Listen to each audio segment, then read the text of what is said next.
Example 2 on page 363, factor this trinomial. Alright, so we have 18 x to the 6 minus 57 x to the 5th plus 30 x to the 4th. Now, let's quit. Now, this is not x squared, right? It's x to the 6th, x to the 5th, x to the 4th. Alright. A little bit hard, right? But if you look at carefully all the x, look like you can factor out the x. Okay? And the 3 as well. Let's see. 9. Looks like you still can factor out the 3 and some x. And the small exponent here is 4. That means you can factor out x to the 4th, 18, 57, 30. You actually can factor 3 too. So I'm factoring out x to the 4th. This x to the 6th, x to the 5th, x to the 4th. X to the 4th is the smallest. So that means you can factor that out. Alright, factor this out. 3 times what is 18? 6. Factor out x to the 4th. The remaining is x squared. Remember, when you multiply x to the 4th times x squared, you adding the exponent. 4 plus 2, okay, which is x to the 6th. Same base, you add the exponent.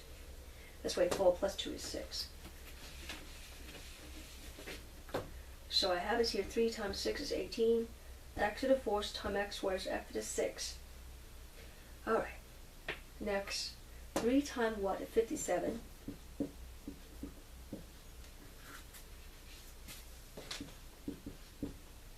Alright, 1 times 3 is 2, 3, 5, subtract 3, 2, 7, 9 times 3, 27, so 19.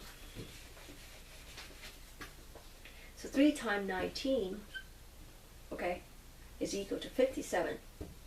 Now this is x to the 4th, this is x to the 5th, so you must multiply by x to get x to the 5th. Plus 3 times what is 30? 10. You factor out x to the 4th, right? So the remaining is 1. So that's why you don't write anything.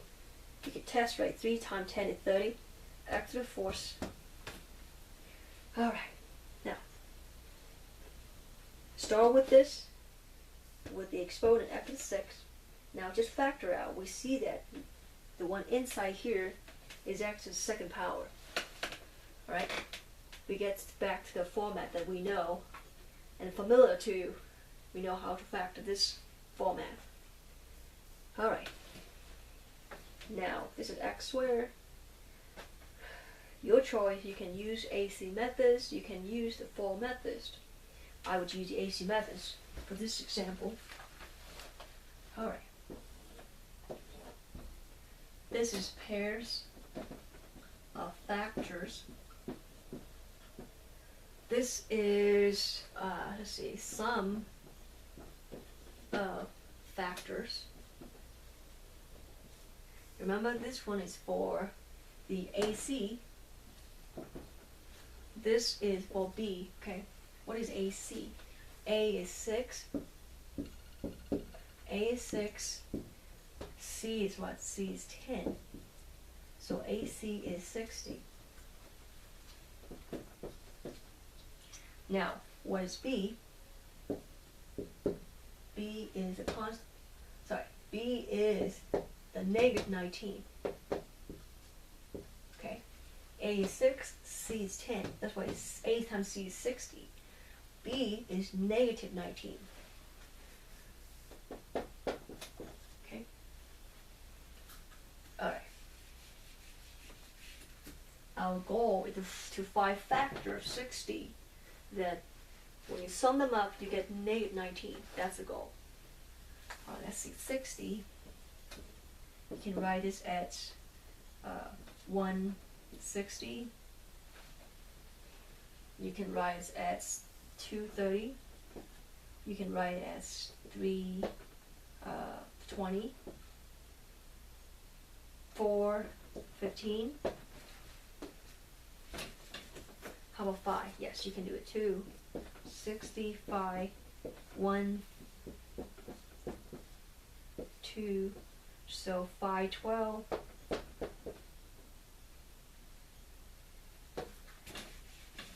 How about 6? Yes, you can write it 6, 10, 11, no, 12. 12 we go back to here, this pair, so you're good. So these are all the pairs of factors of 60. Now, if you recall, in the last previous section we learned that if the sign of C is positive, that means, okay, if sign of C positive, that means the sign of the factors will have the same sign as B. B is negative 19, which is negative, right? So that means all the factors you get will have negative sign. Same sign as B. This is only true if C is positive. So you know all these is negative factors. Makes sense, right? Negative 1 times negative 60, positive 60. Negative times negative positive. Alright, now we need to find out which pair, when you sum up, will give you value of B, which is negative 19. Now, scan through this, you know this is not going to work, right?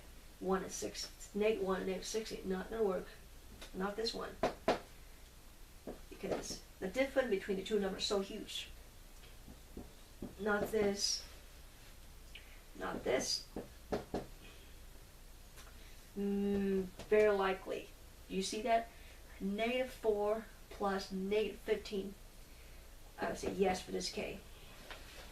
Not this, not this. Alright. So you take negative 4, subtract negative 15. Okay. When we talk about summing, you take negative 4 plus negative 15. Okay. That's what means sum. Simplify, we get negative 19, which is B. That's what we want. Alright.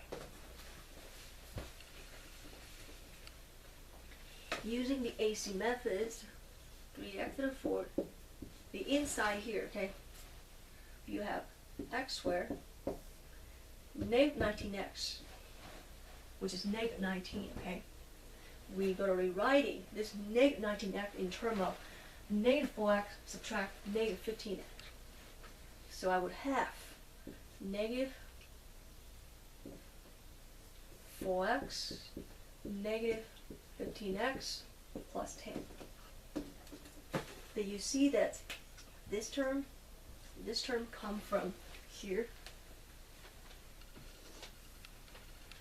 And if you take the sum of negative 4x and negative 15x, you would get a sum of negative 19x, okay? Replace the two term with this negative 19x. Alright, now, it's very similar, same procedure. You go from 3 terms to 4 terms. The next thing to do is to group them up to find the common factors. Alright, look like you can factor out these. Rewriting 3x to the 4th outside. Now let's me use bracket, because I'm going to use parentheses inside here, okay? So I want to use the bracket to enclose everything inside. That's all parentheses. Alright, these two terms look like you can factor out the 2x, okay? You factor out 2x. 2 times what is 6? 3, right? And this is x squared. Don't forget the one more x, because x times x is x squared. How about this one? 2 times what equal to negative 4? Negative 2, right? 2 times negative 2 is negative 4. And then there's only x, so mean 1, okay? You don't see it, multiply it. 2x times negative 2 is what? Negative 4x. Alright, so we just grouping these two terms. Now, let's group the two terms and find its common factor. Look like 5, right? So I'm going to factor out 5. Now, not only that, because your goal is to find a common factor between this and this. Okay? This is a positive coefficient for x. If you factor out phi here, you will have negative coefficient for x. So I would say factor out negative phi instead of phi. If you do that, you will have positive coefficient of x inside parentheses. Okay, I will illustrate to you what I mean. Now, negative phi times what is negative 15x. 3x, right? Negative phi times 3x is negative 15x. Now, if you did not factor out the negative, you factor positive, that means you have to have a negative inside here, because positive phi times negative 3x is negative 15x. But if you do that, remember your goal to find a common factor. If you do that, this is positive 3x, this is negative 3x. So they still look different. So I'm trying to make them the same. That's why I will factor out the negative phi instead. If I factor out negative phi, I would have positive 3x here, right? Negative phi times 3 is negative 15x. Now, negative phi times what? Equal to positive 10. Got to be negative 2, right? Negative phi times negative 2 is positive 10. Alright, one more there. Rewriting this outside.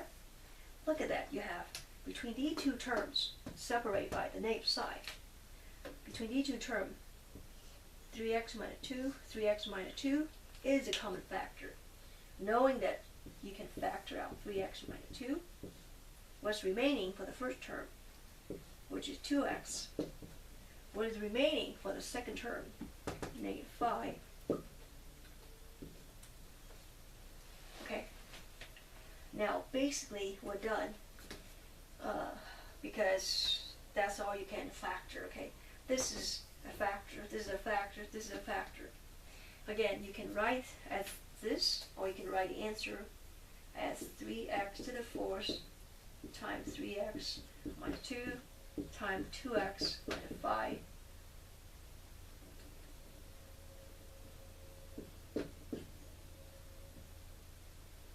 Okay, by dropping the bracket.